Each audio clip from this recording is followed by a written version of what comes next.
Good morning बच्चों। आज हम लोग बच्चों संचयन भाग 1 के स्मृति नामक पाठ का अध्ययन करेंगे। बच्चों हम लोग इसके लेखक श्री राम शर्मा जी को पढ़ चुके हैं, यानी कि उनका जीवन परिचय को हम लोग पढ़ चुके हैं। तो आइए अब उस पाठ को शुरू करते हैं। तो बच्चों पाठ को शुरू करने से पहले आइए पाठ के बारे में, यानी कि लेखक ने इस पाठ को क्यों लिखा और क्या उनको मन में आया किस तरह पाठ को लिखा, उसके बारे में हम थोड़ा सा जान लेते हैं।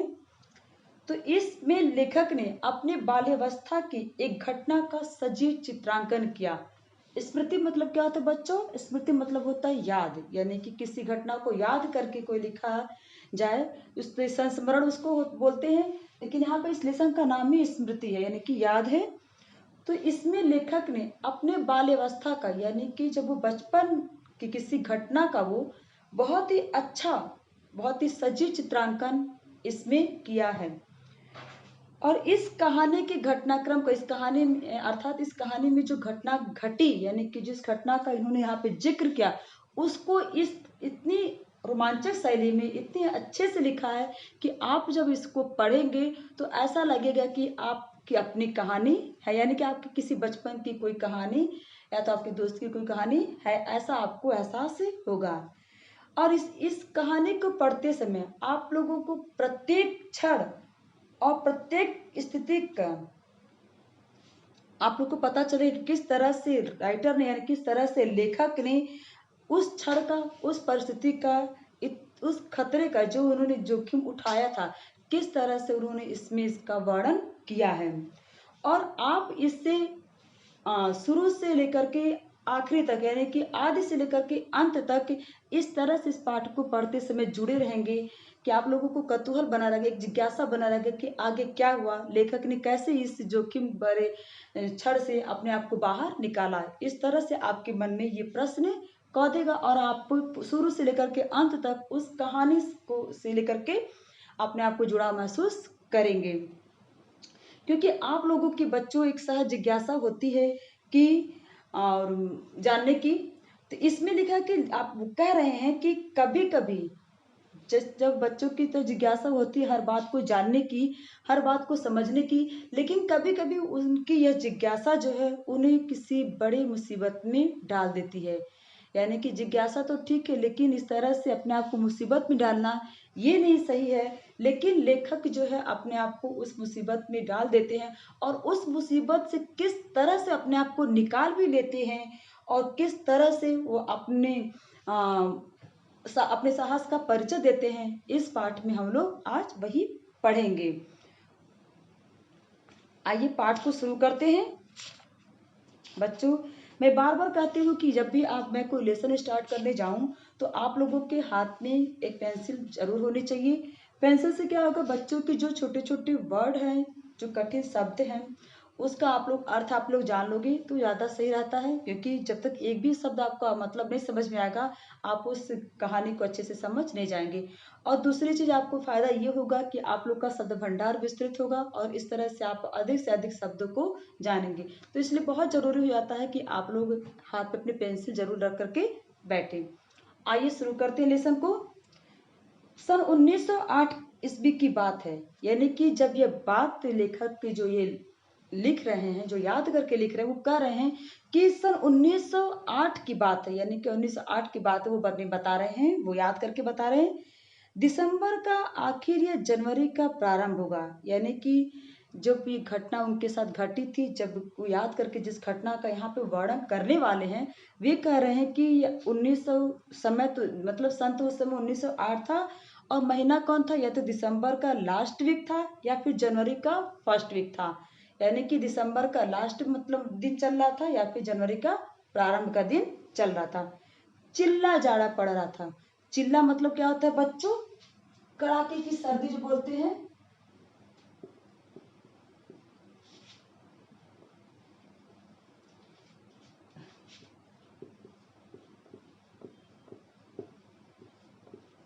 यहाँ पे देखिए चिल्ला मतलब क्या होता है, यानी कि कड़ी सर्दी, यानी कि कड़ाके की सर्दी, यानी कि जब बहुत ठंडी पड़ती है उसको हम लोग कहते हैं चिल्ला जाड़ा।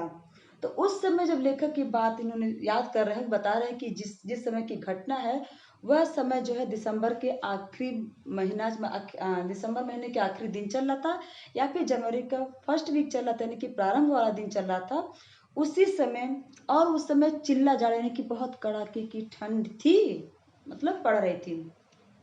2-4 दिन पूर्व कुछ बूंदाबांदी हो गई थी, और बोल रहे कि ठंडी तो थी, और 2-4 दिन पहले ही बता रहे कि 2-4 दिन पहले थोड़ी सी बूंदाबांदी हो गई थी, यानी पानी बरस गया था, इसलिए जो ठंडी जो और बढ़ गई है, इसलिए शीत की भयंकरता और भी बढ़ गई है। यहाँ पे कह रहे हैं कि मतलब ठंडी तो ऑलरेडी दिसंबर और जनवरी का महीना तो चल ही रहा है, यानी कि उस समय तो ठंडक होती ही है, लेकिन 1-2 दिन पहले जब बारिश हो जाए तो ठंडी और बढ़ जाती है। तो बोल रहे हैं कि इसलिए शीत का, यानी कि जो कुहासे होते हैं, शीत होते हैं, उनकी जो भयंकरता यानी कि विकराल रूप और बढ़ गया था। यहाँ पे देखिए बच्चों,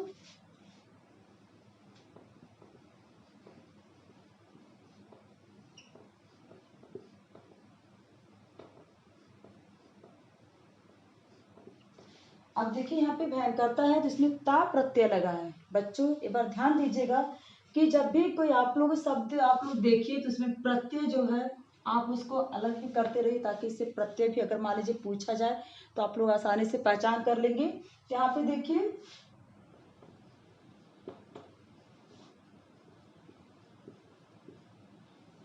यहाँ पे देखिए भयंकरता, यहाँ पे ता प्रत्यय यहाँ पे लगा है। यहाँ पे देखिए मैंने निकाल दिया, भयंकर मूल शब्द हो गया और ता जो है प्रत्यय हो गया।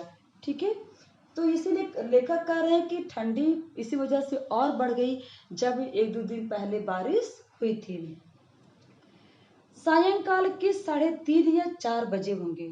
समय क्या था, अभी तो उन्होंने बताया कि सन था 1908 का, जनवरी का या फिर दिसंबर का महीना था, उस समय बहुत ठंडी पड़ रही थी, और ये समय बता रहे हैं कि शाम के 3:30 या 4 बजे होंगे, यानी कि जो घटना इनके साथ जो घटी थी वो शाम के 3:30 या 4 बजे की घटना थी।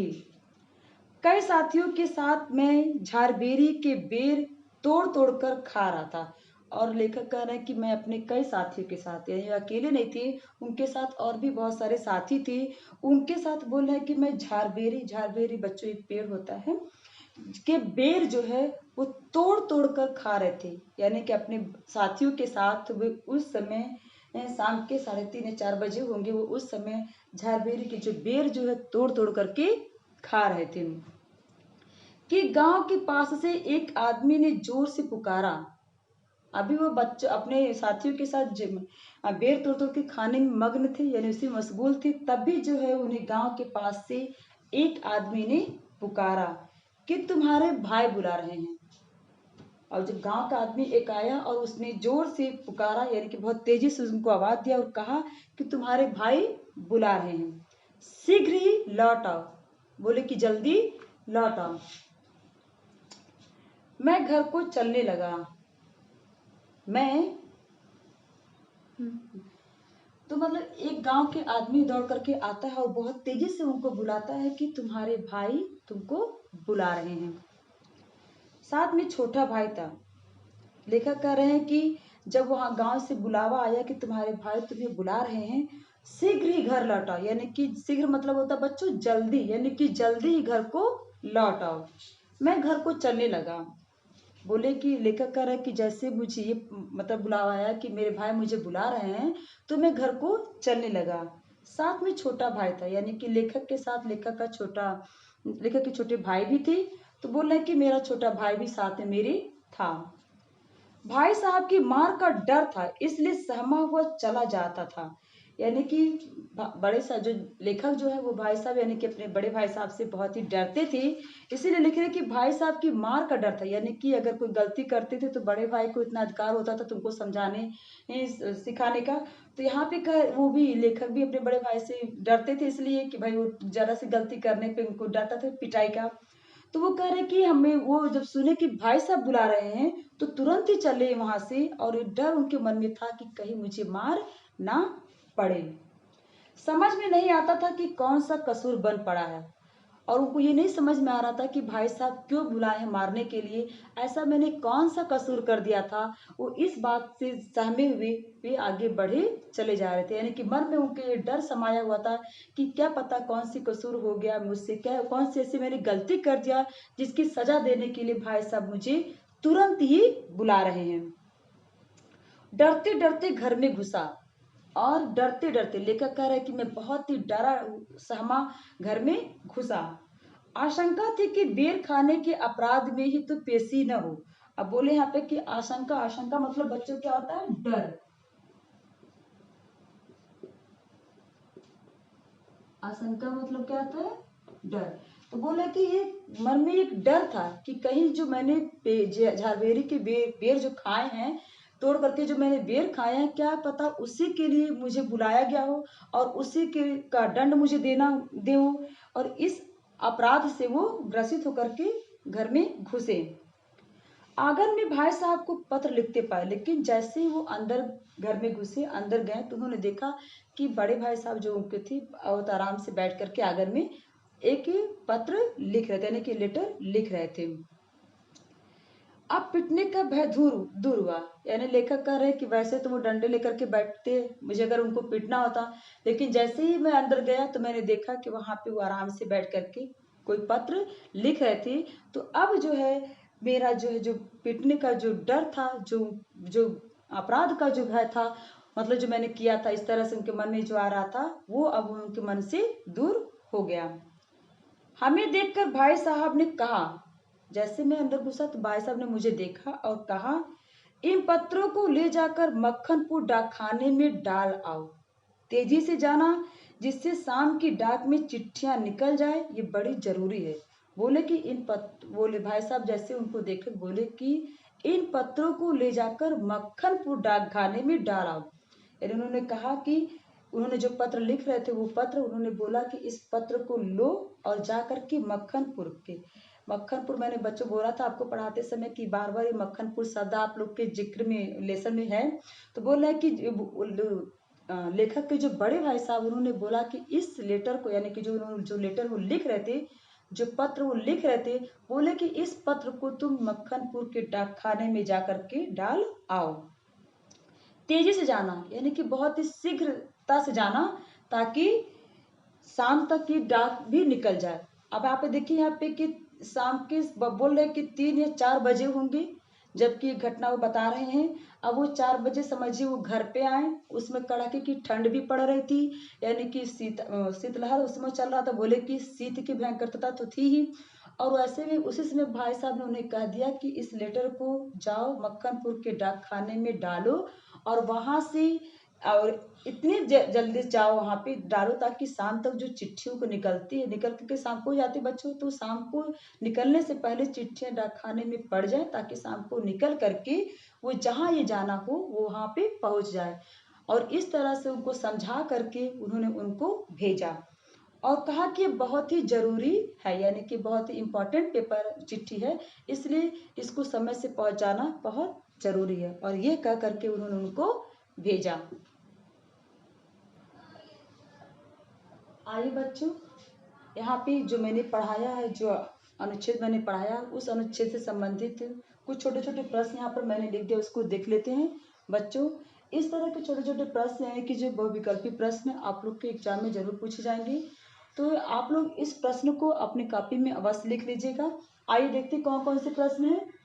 प्रश्न नंबर 1 क्या है कि लेखक क्या तोड़कर खा रहे थे, यानी कि इसमें आया है ना कि लेखक जो है झारबेरी के बेर तोड़ करके खा रहे थे, आ रहा था ना, तो लेखक क्या तोड़कर खा रहे थे, तो बच्चों आप यहाँ पे उसका आंसर लिखेंगे बेर, क्या तोड़कर खा रहे थे, बेर। दूसरा क्वेश्चन है कि भाई साहब ने लेखक को क्या डालने के लिए कहा, यानी कि भाई साहब जब जब लेखक घर आए तो उनके बड़े भाई साहब ने उन्हें क्या डालने के लिए कहा, तो भाई साहब ने क्या कहा बच्चों, पत्र को डाकखाने में डालने के लिए क्या कहा था, पत्र को डाकखाने में डालने के लिए कहा था, तो इसका उत्तर होगा बच्चों पत्र। अब आगे देखते हैं तीसरा क्वेश्चन क्या है कि चिट्ठियों को किस डाकखाने में डालना, किस डाकखाने में डालना था, यानी कि जो भाई साहब ने चिट्ठियों को लेखक को कहा कि डाक खाने में डाल करके आओ, तो किस डाक खाने की बात यहाँ पे कर रहे थे बच्चों? तो मक्खनपुर डाक खाने में उन्होंने चिट्ठियों को डालने के लिए कहा। किस डाक खाने में? मक्खनपुर डाक खाने में। तो बच्चों ये क्वेश्चन आंसर जो है आप लोग अपने कॉपी में अवश्य लिख लीजिएगा। और इसके पहले भी मैंने जिन जिन लेसों का, यानी कि अतिथि तुम कब जाओगे में जो लेसन मैंने लिखवाया था छोटे छोटे क्वेश्चन, उसी के पास ही मतलब इसको भी लिख लीजिएगा, यानी कि एक ही क्रम से लिखिएगा ताकि आप लोग को आसानी हो। और इस तरह के प्रश्न फिर आएंगे। आज के लिए बच्चों इतना ही, कल हम लोग इसके आगे पढ़ेंगे। तो आज के लिए इतना ही, धन्यवाद।